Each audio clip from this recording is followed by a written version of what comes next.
Our pace of living leaves us little time for leisure. Our program will give you a chance to experience the fascinating world of traveling, extreme adventures, hunting and fishing. Each week we will take you to the most beautiful places of Kazakhstan.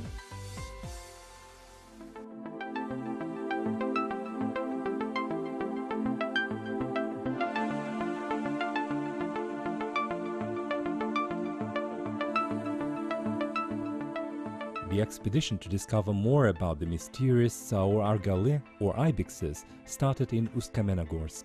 Before we leave, Professor of Eastern Kazakhstan State University Konstantin Prokopov briefly makes us acquainted with the purpose of our trip related to the studies of the wild goats of the Eastern Region of Kazakhstan. In the frame of the regional project for research in ibexes, it has been planned to undertake the expedition in the rock massifs of Saur, Tarbagatay, Manerak, and the mysterious and the least explored area of the Kazakhstani part of Altai, Chindagatuy, which is situated in the mountainous and taiga area, where Kazakhstan borders Mongolia, China and Russia. We head for the mountains of Saur to start the expedition, the area which extends from Tarbagatay to the river Irtysh. The expedition is managed by head of the Zaysan Game Reserve, Ailita Ahmet Salim Kızım. We are assisting Eastern Kazakhstan State University named after Amanjolov to conduct research. From Ustkamenogorsk to the starting point of our expedition, we have to travel in an off-road vehicle. On our way to the destination, the professor tells us about wild rams that inhabit the territory of Eastern Kazakhstan.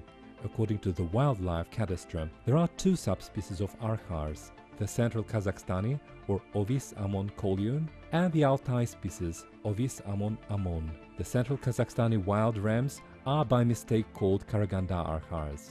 They are the most numerous kind of the 6 subspecies of the mountain rams. According to the most recent data, there are more than 13,000 ibexes in the country.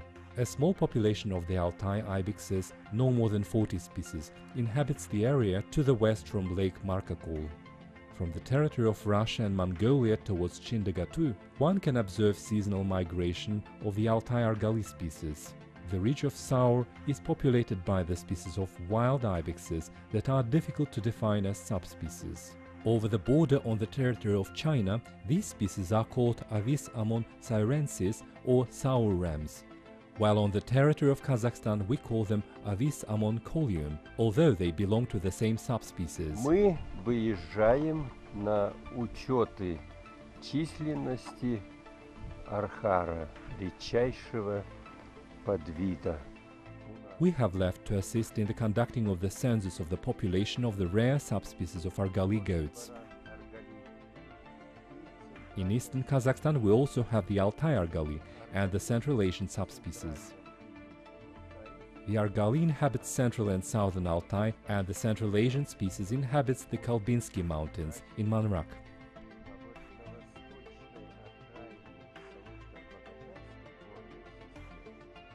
On the eastern edge of the Saur-Tarbagatay mountain chain, we can find a rare subspecies that hasn't been identified by our teriologists, and our job is to collect the data, morphometric and visual.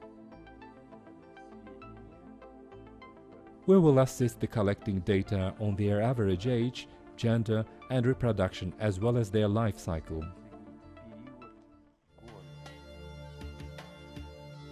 Having loaded our bags with provision and stuff, we started our journey to the inaccessible terrains of the Saur Ridge in search of ibexes. Managing director of the game reserve, Kairat, assigned 2 inspectors to accompany us during the expedition.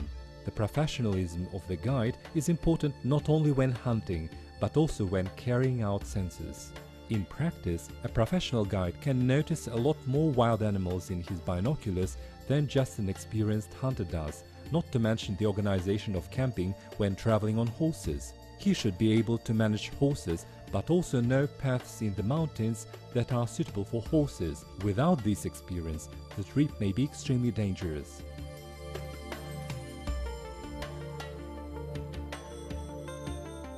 The method of census is simple.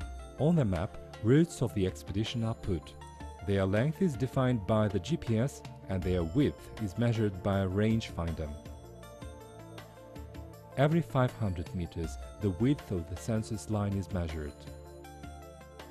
In the mountains, it is more difficult to identify the census area than in a valley, as the specific landscape can make the measurements obscure. The location data processing takes place through the means of multimedia. Having found out about the population of the animals and its density per each sector of the territory, the data is applied on the whole map of the massif area. This method reminds us of defining the average air temperature when ibexes scatter unevenly across the whole territory during the rut.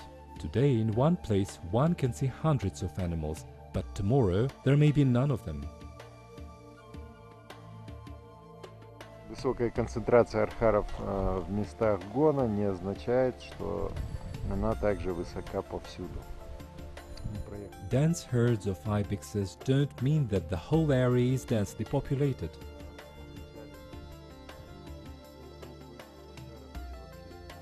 We have covered a large area and have only come across small herds of the species, but most of the time we saw no animals. In the places where the animals usually gather, at the 7th kilometer, we came across 82 ibexes. We also spotted 32 wild boars and 20 red deers.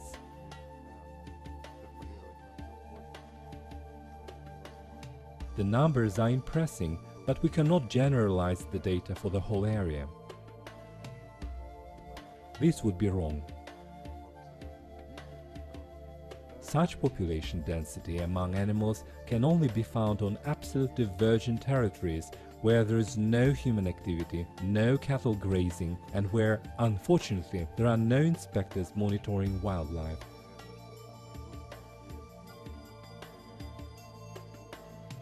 Such data can be found only in absolutely wild natural places.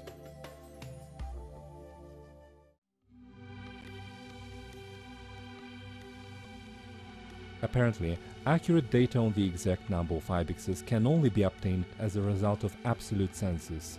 But it is impossible to carry out the absolute census of the animal population. First of all, because it will be very expensive. Secondly, most of the ibex population is beyond the zone of engineering constructions of the border, where helicopter flights are not allowed and horse expeditions are only possible if accompanied by the border staff.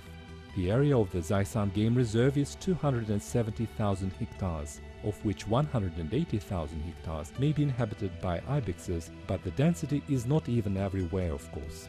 The only thing we know for a fact is that the main limiting factor for ibexes is their competing with cattle for food and poaching.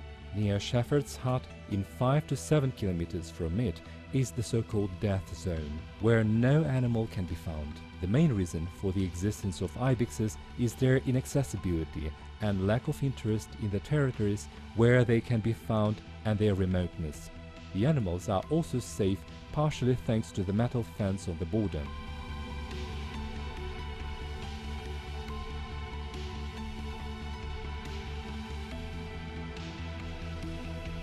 In December, the dawn here breaks at 7:30 am and it gets dark at 4:30 pm. We managed to cover from 7 to 14 kilometers during this time.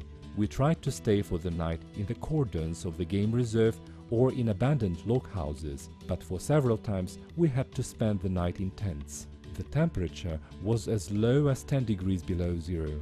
But a good warm sleeping bag and the cold man make sleeping in a tent in a cold winter night quite comfortable.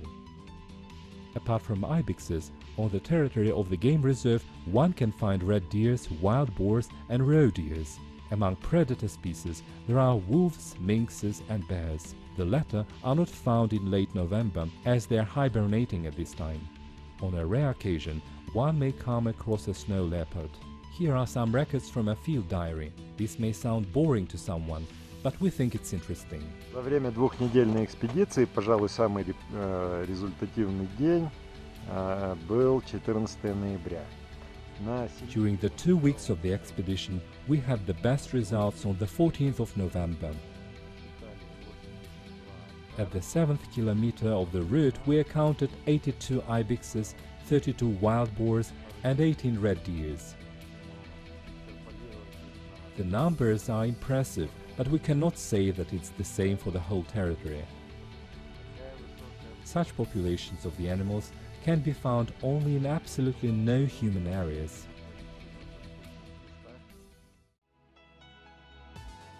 The observations of the Saur ibexes allow us to draw some conclusions. During the rut, the ibexes gather in certain locations, but if threatened, they may leave for another place altogether. During the mative season, they are more sensitive to the presence of humans, even if these humans are not threatening them. If a group of animals is scared, the vast majority of them may remain in the same place.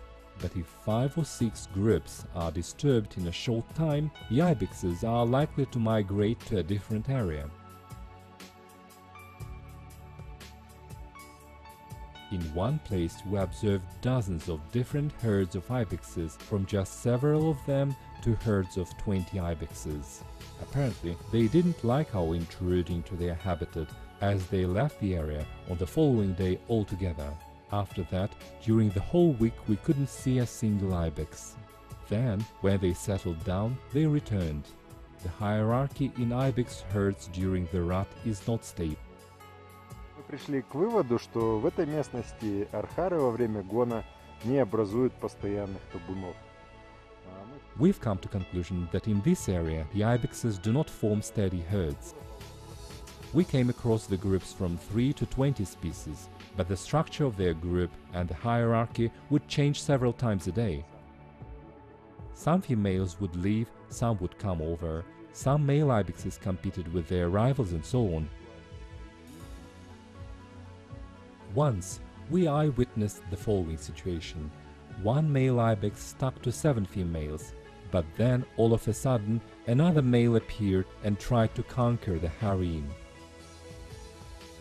The stranger challenged the owner of the small herd of females.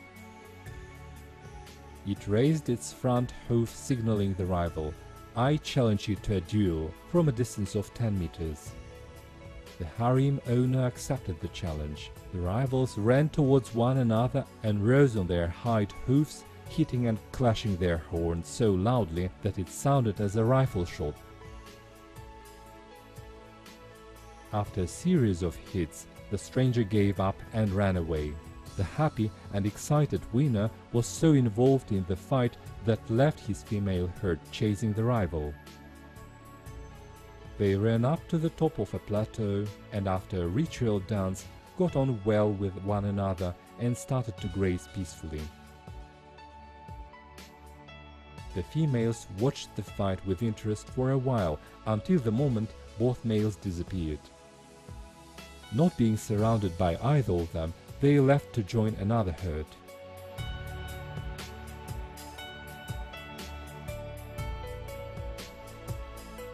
According to the professor's estimates, at the Saur ridge there may be at least thousands of ibexes. Their exact number will be known only after the accurate census of their population and the analysis of the subspecies category they belong to.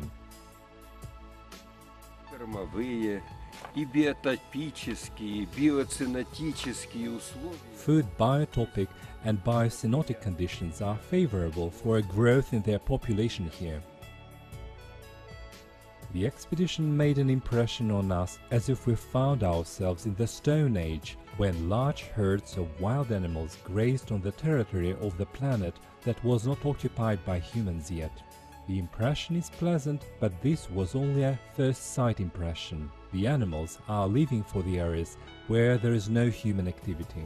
Apparently, several hundreds of years ago, this is how the mountains of Central Asia looked like. What they will look and what they will be like is up to us and our current generation.